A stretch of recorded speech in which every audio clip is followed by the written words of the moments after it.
been in this series, Modern Family Ties, looking at the difference, well, not really the difference, but really the context of marriage and family and relationships. And one thing I know is that what family has become is something different than it was, and it's just this kind of moving target of what is called family now, which makes it really difficult always to define and understand and to manage and to do well. Regardless of how families and marriages and relationships have changed over the years and how they continue to evolve and grow, one thing remains the same, and that's this, that family, marriage, relationships are difficult and hard. That we don't always get to, we don't get to choose our family, and sometimes we're stuck with ones that we wish we weren't stuck with so much, and it's just difficult. And one of the reasons why relationships are so difficult is because until you're in one, you're never in one. And every relationship you're in is different than the one you used to be in. And one thing that makes marriage hard is that before you're married, you're not married. And so you're trying to figure it out as you go to build it on the fly, and it's hard to do. And so without a picture, without a model, it's hard to figure out on our own. If you've ever put together a puzzle, and you got the puzzle box, you take the lid off, and what's on the lid? What's on the cover? Picture what it's supposed to look like, right? So that's the picture of what it's supposed to look like. You got all the pieces inside. You take the cover off. What do you do with the cover? Huh? Put it somewhere you can see it, right? For reference, so you know what you're building, right? And so similarly, like in marriage, in family and relationships, if we only had a picture to tell us what it was supposed to look like, it'd be easier that way, wouldn't it? Well, we do have a picture, and it's here. This is our picture. This tells us. Otherwise, you just got a bunch of shambled, mumbled pieces, and you try to figure it out. This right here gives us the picture of what marriage is supposed to be, family is supposed to look like, relationship is supposed to function. The difficult thing, though, is that the Bible, though it gives us a picture, the Bible is not a marriage manual.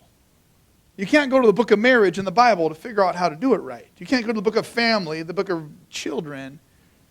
And so it's not a manual per se like that, but it does give us principles and pictures to look at so we know what and how we're supposed to build. Does that make sense? You tracking with me? There's a couple principles the Bible gives us, especially in the context of marriage, that we really need to pay attention to, that get kind of a bad rap, that either are revolted against when we talk about them or just ignored. And so if you're married, understand this. If you're single, understand this more. Because if you're single and looking forward to one day getting married, please realize the picture, the model that's been given to you from the Scripture of how it's supposed to look. So these two principles, one that most people don't like and one that's often ignored. One of them is this. The picture to the wife, the model to the wife is to submit to her husband. And I know the moment I start talking about that, many people go, yee. But note, the Bible doesn't say women are supposed to submit to men. That's not what it says. What's in the Bible is not gender dominance.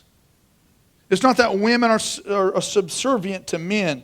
The principle, the model is addressed to wives, to their husbands. Wife, submit to your husband, not women submit to men. Do you understand? And so as I read this, I think, well, woman, when you pick a husband, you darn well better pick good. Do you understand what I'm saying? Because you're told to submit to the man that you chose. So the onus is kind of on you to pick good. You better pick well.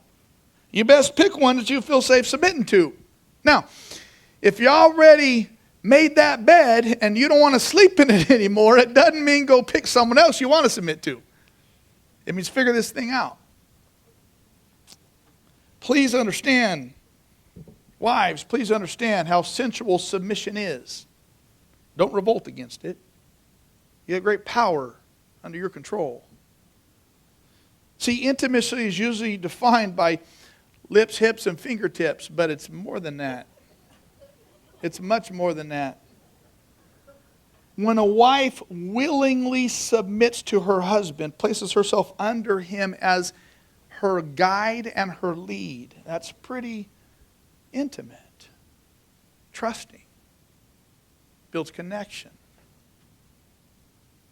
Don't dismiss the power and sensuality. That is the act of submission in biblical marriage. And honestly, submission's the easy part. I wish husbands were simply told to submit to our wives. I wish that's all. Because we're told at the front of this whole thing, submit therefore to each other, husbands to wives and wives to husbands. And then Paul unpacks it and says, wives, submit to your husbands.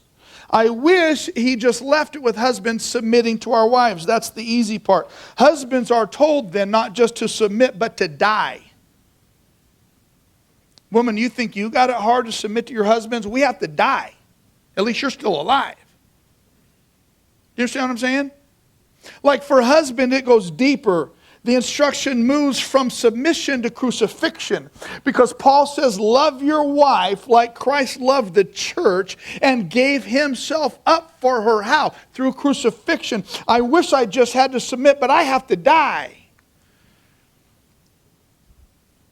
See, once I choose that as a husband, as a man, submission is easy. Because at least I'm not dead. Do you understand what I'm saying? You look like you're just glossed over, like this is all, like I'm speaking some foreign language to you. Does this make sense or this doesn't make sense? You just don't like it? I mean, you're just sitting there like, I don't care. Some of you women are like, I don't submit to my husband. I'm not submitting to you either, pastor. And some of you guys are like, I am dying. I'm dying right now. You're killing me.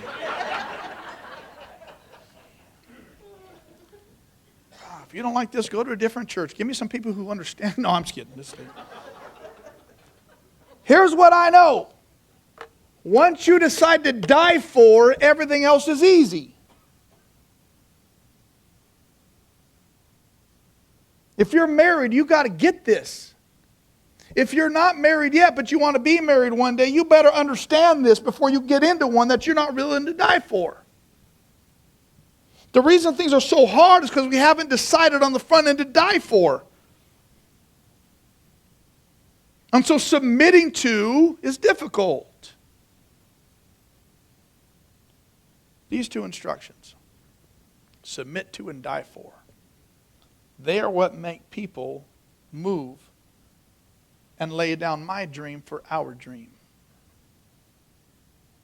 If submission and dying for isn't in place, I will hold on to my dream at the sacrifice of our dream.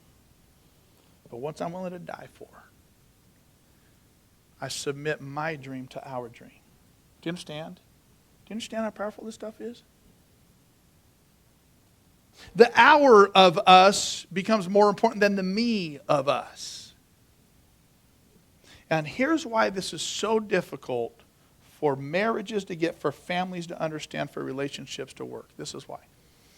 Because we are all in relationships like the relationship that has been passed down to us. See, when we talk in our Western world about family, we go immediately to my spouse and my kids or my dad, my mom. In ancient times, when you talked about family, they went immediately to great-grandpa and the generations. We don't have a concept of that very well. And so in the context of marriage, in the context of relationships, the context of family, there's a huge difference between being mentored and being modeled. Mentoring is good. We need people. That's part of this Bible study for young ones. It's part of the mentoring process to go through, to understand, to have. It's helpful as a guide. It's helpful as advice. It's helpful as suggestion and wisdom. Mentoring is good, but modeling is powerful. Modeling goes deep. Modeling is lasting. What has been modeled is hard to change. And so we have to start thinking in terms of our home, in terms of our family, in terms of our relationships, in terms of our marriage, what has been modeled for us. What's the home that has been modeled? Because that's likely where we will at least start when we make our own. Some come from a home with a distant father who was in the garage or the golf course more than he was at the dinner table. And so the concept of a father is skewed that way. Some come from a home with an overindulgent mother who's not just a helicopter mom, but a lawnmower mom, just mowing down everything in the path of their kids so they never have a sticker. Never get a flat tire. They're just taking care of everything. And this kid grows up as not being able to care for themselves, and they want to marry someone who's going to do everything for them. Some people have grown up in a home where there was no rules and there was no boundaries, and life is just chaotic and wild. And you just figure it out on your own. There was no supervision. It was just a free-for-all, and life doesn't always go well when that's the course. Some people have grown up in a divorced home where there isn't a mother and a father. And so that, you don't learn by modeling what it means to have this longevity of marriage through the good and the bad, the ups and the downs, the thick and the thin, the forgiveness and the reconciliation, the intimacy, the sensuality, the submission and the leadership and the dying for. You don't see that. So when you get into those relationships on your own, you just kind of figure it out, and it's hard. And that's why it's so important to keep in front of us the picture, so we know what it is we're building, because what's been modeled for us hasn't always been picture perfect, right? Do you understand? And to keep the picture of the ideal even when the real has been less than ideal. Just think for a moment. If you have children, just think for a moment. If you have grandkids, think for a moment. If you're not married yet, you don't have kids, just think for a moment about your future. What if you are who your son or daughter will one day marry? Marry someone just like you. What if you are who your son or daughter will become? They're going to be your mirror. What if your kids or grandkids respond to stress the same way you do? What if your kids or grandkids handle money the same way you do? What if your kids or grandkids respond to difficulty the same way you do? What if your kids or grandkids have the exact same faith that you do? Guess what? They will. In all those scenarios. Your life, understand this, your life has such incredible influence that your actions will ripple and echo down through the next couple generations. And the sooner you understand this, the younger you are when you understand this, the more powerful and profound your life will be. You matter. How you live, what you do matters. And so I'm going to give you proof of this over 60 years of biblical history from one family's life. So you ready? I'm going to cover 60 years. Now, when I was growing up, my mama told me I was a good storyteller. That was usually in the context of telling stories and lies to get out of trouble, but I was really good at it. So I've asked God to redeem that part of me so I can be a good storyteller in this context. So I'm going to tell you this story of this family over a 60-year period, okay? And it starts with this man named Joseph. And in the Bible, the majority of his story is told in Genesis 37 through 50. Joseph was that guy, the coat of many colors. Joseph in the Technicolor Dreamcoat, if you're a theater person. It was that guy. Now, Joseph's family of origin was not good. It wasn't balanced. It wasn't healthy. It was very dysfunctional. He had an overindulgent father who fathered children from 4 different ladies. That's kind of dysfunctional if you're not aware of that. Joseph was the youngest for the majority of time. Much of the story, he was the young one. His older brothers hated him. They wanted to kill him. Rather than killing him, they sold him to some marauders. So eventually he became to work for this Egyptian government official. While working for this Egyptian government official, he was accused of rape of this official's wife. He didn't do it. But because of political things, the official had to do something, so he threw him in jail. Now, Joseph grew up hearing this story, hearing the idea that God loves you and has a wonderful plan for your life, right? Like he had been to Sunday school, saw the flannel graphs, he heard the stories. And he grew up believing God loves me and had a wonderful life. But let me ask this. You grow up in a home where your daddy has kids with 4 women. Your brothers hate you. They want to kill you. They throw you in a dried out pit, sell you into slavery. You go to work for this government official. You get accused of a heinous crime of which you are innocent and you're thrown in jail.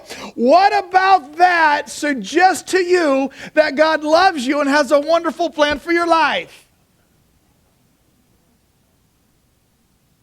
How many of us would be in that scenario thinking, no, God still loves me. Would any of us go there? Yet what was it about Joseph? See, he had this commodity in him that was unshakable. Where did that come from? See, Joseph lives as if God was with him even when all evidence suggested God had abandoned him. Understand this. Joseph lived with this assurance that God was with him, even though all evidence around him, everything he could see and perceive, suggested God had abandoned. Have you ever been there? When it feels as though, God, are you not paying attention? If you're even there, if you're even real. Things have gotten so bad so fast. I have every right to question your goodness, your ability to move, your very existence. Have you ever been there? If anybody could have got there, Joseph was. And yet he lived with this overriding confidence that God was with him, even when all the evidence suggested otherwise. Where did that come from? Does that just happen? While Joseph was in jail, Pharaoh's couple of his workers got thrown in jail too. And they had a couple of dreams, and they wanted to know what the result of those dreams were, kind of what they were pointing towards. So they asked Joseph through this series of events. Joseph interprets these dreams. He goes, I got good news for one of you and bad news for the other of you. One of you is going to go back and work for Pharaoh, going to get your job back. The other one's dead. And sure enough, it happened just that way. And right before the guy was released to go work for Pharaoh again, be reinstated to his job in the government, Joseph says, hey, when you go back, remember me, because I shouldn't be here. The guy says, yeah, don't worry, man, I got your back, no problem. I'll get you out. And he sits there for 2 more years. Have you ever been in that place where you had a little bit of hope and then it was just crushed? And again, where does that commodity of faith come from to say, I know God's with me, even though there's no proof of it? And after 2 years, Pharaoh has this dream, and it vexes him. The king of Egypt has this dream. He's like, who can interpret my dream? None of my guys. And then suddenly, the guy who was in jail, for whom Joseph interpreted the dream, says, I know this guy was in jail with him. He can do it. So they go get Joseph. They clean him up. They give him a shower. They shave him. They put the Egyptian clothes on him. They give him Egyptian makeup. Probably give him a couple Egyptian tattoos so he looks like he's from that culture. And he goes before the king. And he says, King, here's your dream. I can't do it, but God can. And my God says your dream means this. You're going to have 7 years of abundance and 7 years of famine. And he says, I'm going to tell you what to do. I know you didn't ask me, King, but I'm going to tell you what to do because I got a plan. So here's what you should do. You should start storing grain from all this abundance over the next 7 years. Just store it all. Raise people's taxes and tax them 20% of all the grain they produce, and build government-owned silos in every major city in the nation and start filling those silos with grain so that when the famine hits, you can sell it back to your own people at exorbitant rates and make a ton of money. And then when the other nations around you start to starve to death, they'll come to you and they will beg you to let them give you their money so they can get some grain. It's going to set you up. And so Pharaoh thought what? He's a Democrat, so he said, no, we don't want again. No, it's kidding. He said, absolutely, Trump 2020. And so, he's like, yeah, let's make all the money we can. And so he said, I need someone who's going to wake up every morning with this as their agenda because we only got 7 years to put this in place. Joseph, you're the guy. And Joseph went from the dungeon to the palace in one day. in one day. Because he knew that even though all the evidence around him suggested God was nowhere, he knew that God was still with him. Realize this. Even when no one else sees you, God knows where you are. You are not lost to him. Even when no one else knows about you, no one else knows of you, when it feels as though you've been forgotten and left for dead, God sees you and he knows where you are. And not just you, your children as well. And when it feels like your children have been left out in the cold by the world around them, when they have been discouraged, disdained, and destroyed, God sees them and knows them and can reach them from the dungeon to the palace and all, but can do in a day what people can't do in a lifetime. You have to have that faith. That even though it appears as though God has abandoned, he has not. And to live and to act as if God is with you, even when this evidence suggests otherwise. Where does this come from in Joseph? Through the course of these 7 years of abundance, things are going great, man. But then after the 7 years, the beginning of the 8th year, the famine hits, and it is severe, and people are starving. And the neighboring nations are starving. And Joseph's just sitting back, running the program, man. God has elevated him, he's blessed him, has rewarded him. But eventually this famine hits his hometown. And his father and his brothers, his family are starving.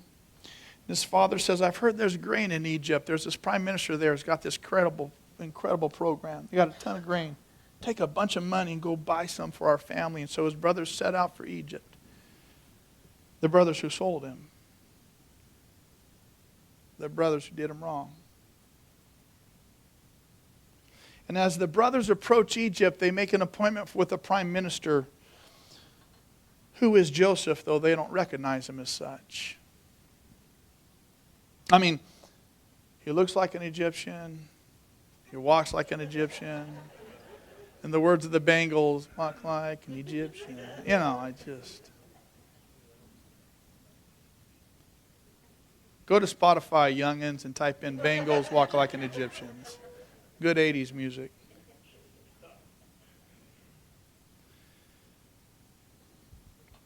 They don't recognize Joseph, but Joseph recognizes them. Think for a minute. Have you ever had someone close to you do you wrong? If you ever have that opportunity to just get them back a little bit. You know what I'm saying? Like Jesus would approve. So here he is in this moment, and here he is before his brothers. The same ones who hate him, the same ones who disowned him, the same ones who sold him. And he has all the power in the world to level justice, rightly so. And he's concealing his identity before him, and then suddenly he just can't take it anymore. And he just tells them who he is. And rather than throw him in prison, and rather than punish him, he embraces them. And he forgives. And he reunites the family and blesses. Where does that come from? At all these turns, has Joseph responded like any of us would? No, he's so much better. Where does that come from? What would make him respond with such kindness and reconciliation? What would make him have this commodity of faith that says, even though you intended it for evil, God intended it for good? What would make him believe that even though all the external circumstances around my life appear as though God has abandoned me, I know God's with me? What would make him live and believe that? Well, in order to understand, we've got to go way back in time when Joseph was a little boy. Like, I love the Bible, man. I love this story sitting here. Let's go way back when Joseph was a little kid. See, this whole thing started with this man named Abraham. Like, way back. Abraham had a son named Isaac. Everybody say Abraham. Everybody say his son Isaac. Okay, now Isaac grew up and he had two sons. Everybody say Esau.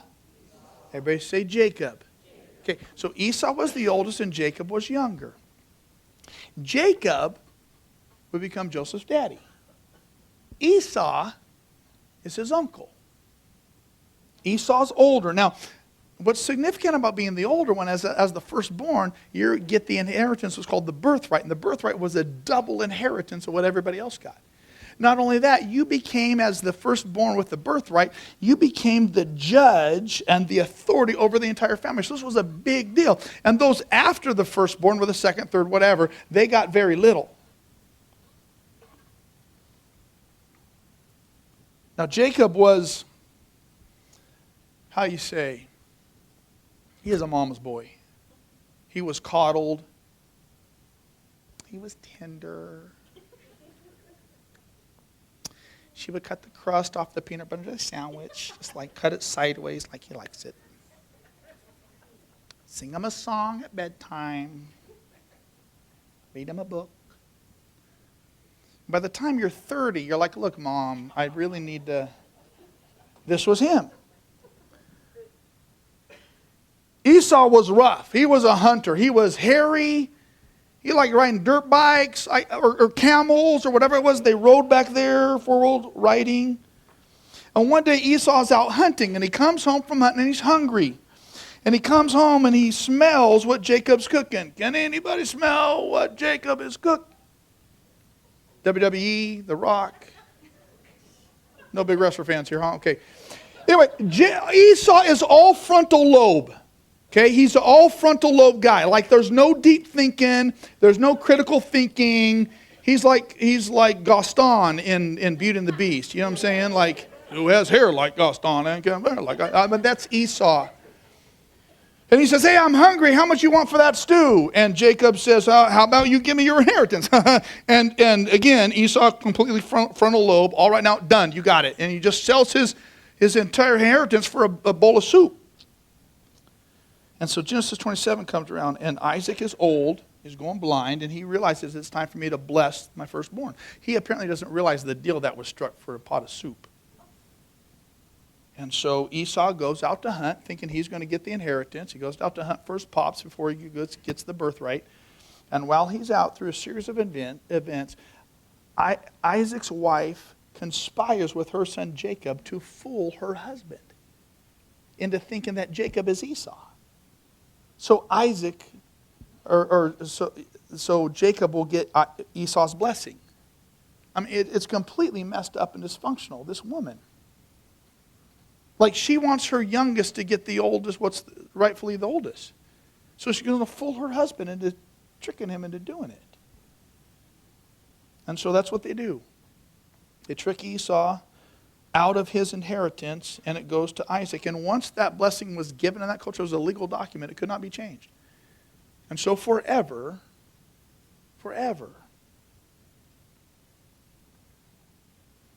Esau loses out on what was rightfully his. So he comes in and actually wants the blessing, and I was like, I already gave it. He said, yeah, but you didn't give it to me. So what I've done, I've done. I can't go back. I'm sorry. And at that point, Esau, something clicks inside. And he says, boy, to his younger brother, the moment the time to grieve Dad's death is over, I'm going to kill you. And he'd have done it. They were crazy.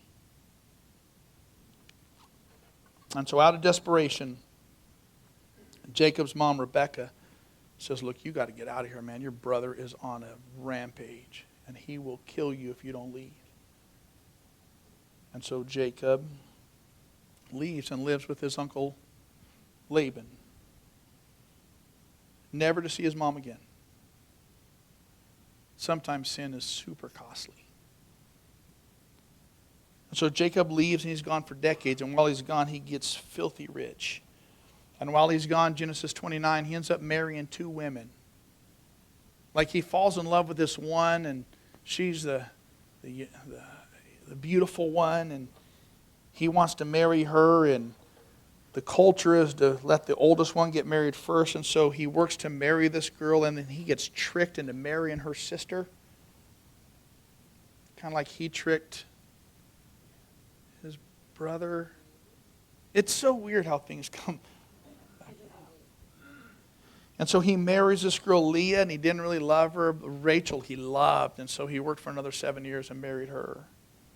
And they go into this kind of fight with each other about who can give him the most kids. It's ridiculous. This conception fight. Who can conceive? And it gets so bad that they each give him their maid to start having kids with their maid. 4 women.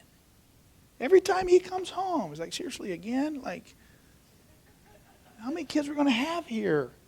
So, I mean, be careful when you start saying you want a biblical marriage. Like, what part of the Bible, are you talking about? This is some crazy stuff.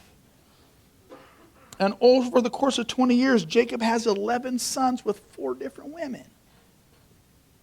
And in Genesis 32, through this other series of events, God finally comes to Jacob and says, Jacob, why don't you go back home? And he says, well, God, you know Mom and Dad are gone, but Big Brother's still there. And he's still got a hit on my life. And on the journey back home, Jacob gets word that Esau is coming. And with Esau are 400 men. If you're Jacob, what's going through your mind? Dang it.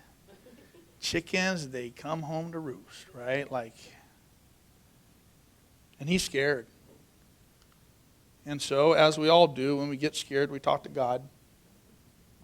Save me, I pray, from the hand of my brother Esau, for I'm afraid he will come and attack me and also the mothers with their children. But I love what he does. He says, God, I want to remind you of what you said. He said, but you said, I'll surely make you prosper and will make your descendants like the sand of the sea, which cannot be counted. This is something we got to learn. When we get to that point, even at our own doing, even because we're at fault, you go back to what God has said and you say, God, I just want to respectfully remind you that you said, even though I messed up, you said, and you are more faithful to your word than I am to my sin. You have to honor your word. Even when we're at fault, you go back to what he has said because he has to honor that.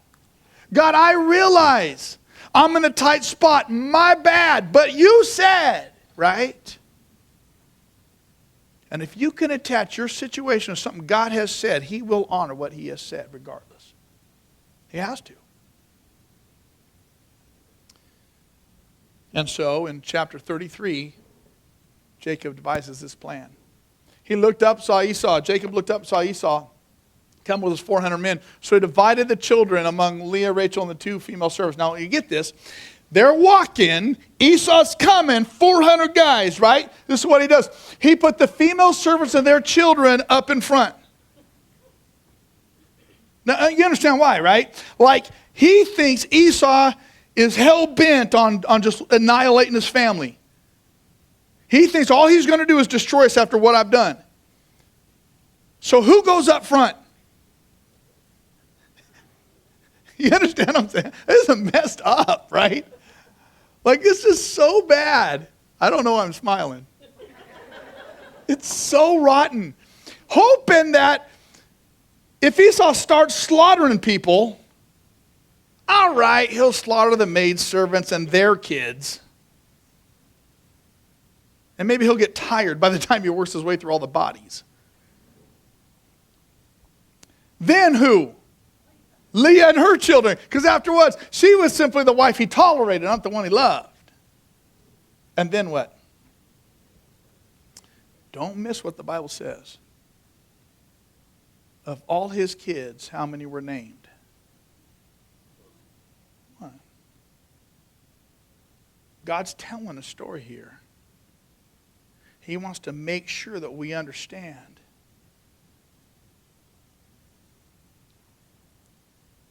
Little Joseph is watching all this go down. He's got a front row view. He's never met Uncle Esau. He's never seen him. He's heard stories.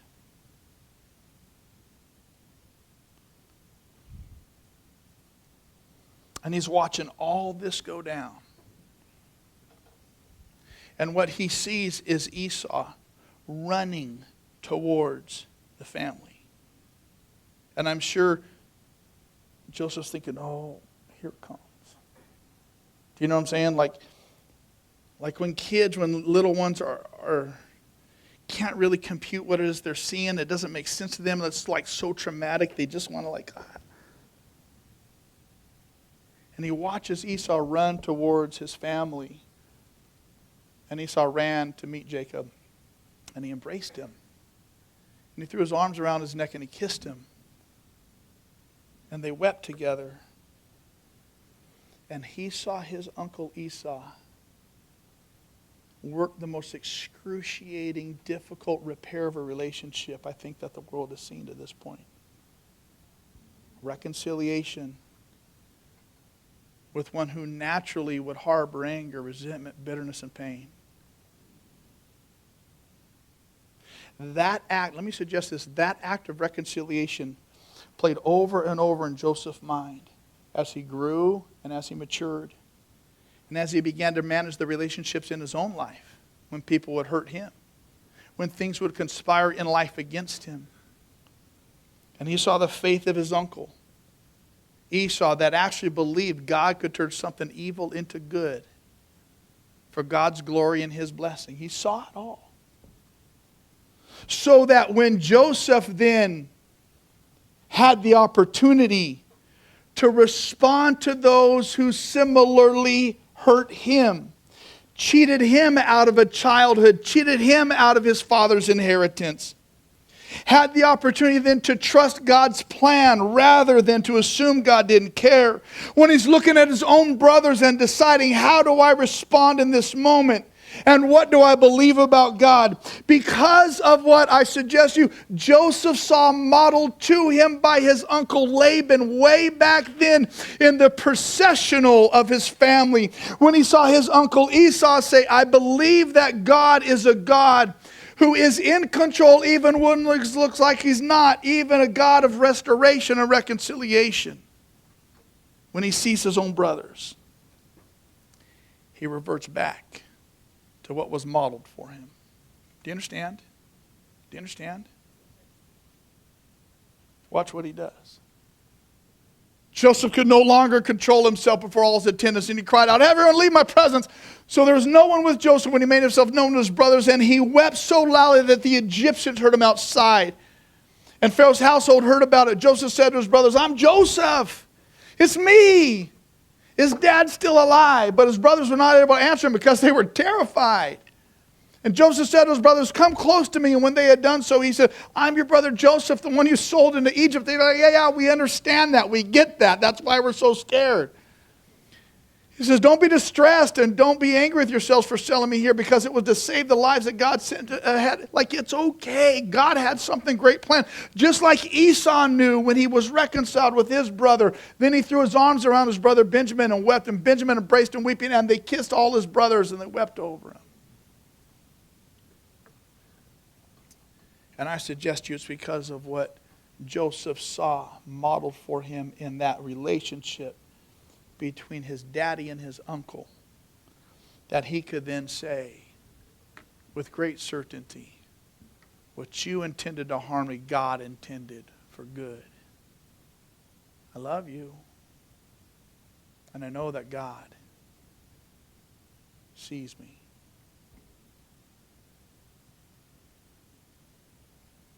And in that moment, because of the faith of his uncle Esau, relationships were repaired, and the family that was once fractured was healed.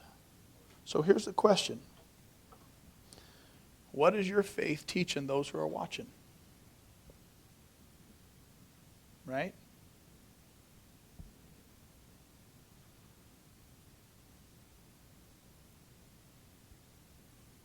What's the echo of your life?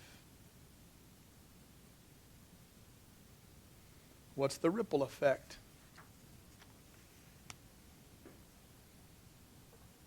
What I know is this. What you do now will be what those who are watching your life will repeat. Do you understand? And the younger we are when we understand this, the better we are. Our lives will be repeated in someone's. Our relationships will be the model others will follow. What I know is this, that we cannot do this well on our own. We need, one, a picture of what to follow, a picture of what we're building. And the picture comes from here. This stuff hadn't changed. You can't rewrite it. You can't redefine it. It is what it is, and it's good, and it is valuable, and it works. And not only that, we need other people walking with us, following the same picture, the same principles,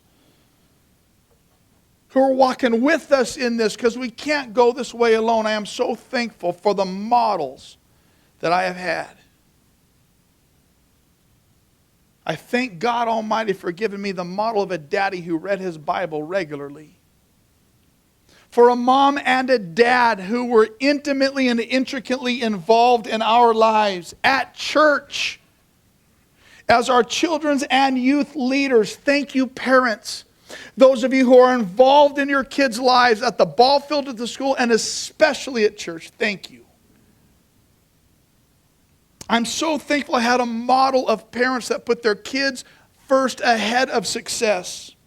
I'm so thankful that I had a mother and a father that loved each other and were committed to each other, that got it wrong a lot and got it right a lot, and that weren't so prideful and arrogant that they couldn't in humility apologize to each other and to their children and ask forgiveness. I'm so thankful for the model. I'm thankful for the model that sees grandparents and parents who stay together through thick and thin, through good and bad, who refuse to quit and refuse to leave, even though that is the easiest thing oftentimes. See, there's more at stake than just our happiness. Embrace the ideal. Even when the real that you're living doesn't match the ideal of this, embrace the ideal, because we need the picture, because without the picture, we're doomed. Let go of the offense like we talked about a couple weeks ago. Don't be so easily offended. The best way to be happy longer is be less offended. Just don't let it offend you. Be reconciled. Let go of the debt that's owed you, legitimately owed you. At least you let go of it. Whether they respond as if it doesn't matter. Even if they're dead, it doesn't matter. Let go of what's in here that you hold on to. Why? For your sake, yes, but for a bigger purpose, because you're setting the stage for those who are coming after. And I don't care how young you are, there are those coming after you that will follow you. Set their stage. Live their model. Let their echo of your life ring in their ears such that it's worth following. So the question is, what is my faith echoing? What is my trust in this God echoing? What's the ripple going to be? Because there'll be a ripple. Do you understand? Do you understand? You young ones, please don't pass this off as if I'll do it when I'm older. Because here's the thing.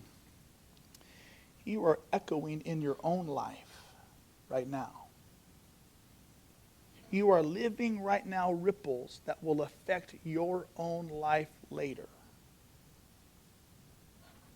This is your picture. This is your guide. And church, let me tell you, this is why our lives and faith are so important. Do you understand? Do you understand? So the question is, what is our faith echoing? And what does our trust echo? And our prayer is simple. God help us. Right? Right?